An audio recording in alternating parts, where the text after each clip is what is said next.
façon, avec des initiales pareilles, tu ne peux que prétendre être un bon mari. Et nous en sommes certains un très chouette beau-frère.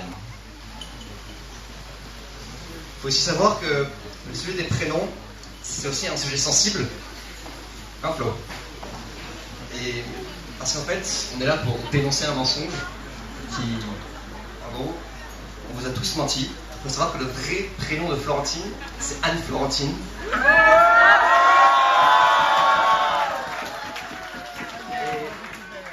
Qu'elle le vit pas très bien. Et il faut aussi comprendre, et en gros, tout le monde a pu voir que c'était marqué sur l'invitation du mariage. Et en gros, ils ont failli pas le mettre, car ils se sont dit 4 prénoms à 2 pour un mariage, ça fait beaucoup. Et ils m'ont aussi demandé d'où venait ce curieux prénom. Donc je suis d'abord allé voir maman, qui m'a juste répondu sèchement, c'est la faute de ton père. C'est la faute de ton père. Après, je suis allé voir papa et Comme d'habitude. il m'a dit qu'il pensait, il l'avait oublié, mais il m'a dit qu'il pensait que c'était un prénom d'une distante cousine. Même si on sait tous qu'il fait semblant de ne pas savoir. Car la vraie origine, la vraie source du prénom, c'est l'ancienne pizzeria Saint-Jean-Luz, à Florentine. Pour ceux qui connaissent.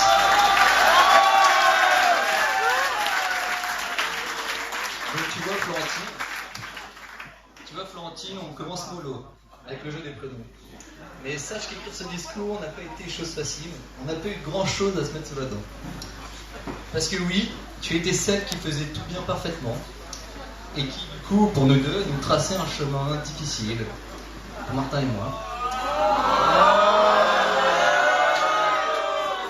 D'une part, j'étais note à l'école, il était tout simplement impossible de faire mieux qu'un 20 sur 20 à l'oral et à l'écrit en français.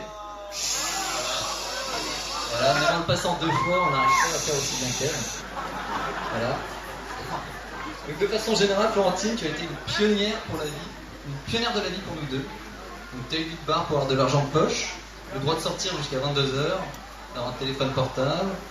Et nous, du coup, tout ce qu'on a eu à faire, c'est gentiment passer après et récolter le fruit de ton boulot. On sait très bien que tu l'as fait pour nous deux, c'est très sympa, Florentine. On voulait te remercier ce soir.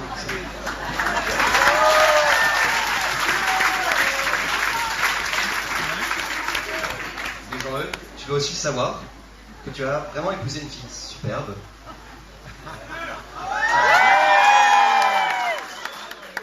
Mais je suppose que tu l'as aussi épousée pour sa capacité à mener la baraque.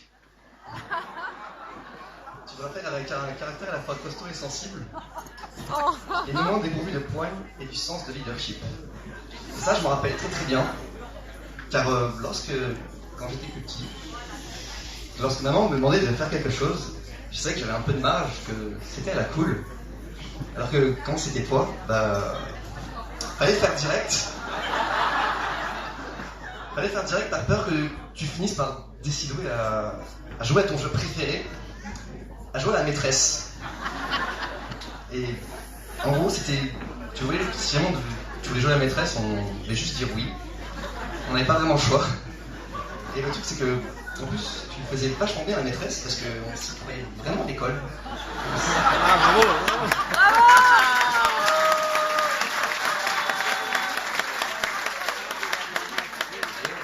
D'ailleurs, tu as commencé lors de tes études d'architecte à jouer à la maîtresse, car, qu'on le veuille ou non, tu nous as forcé à faire des maquettes.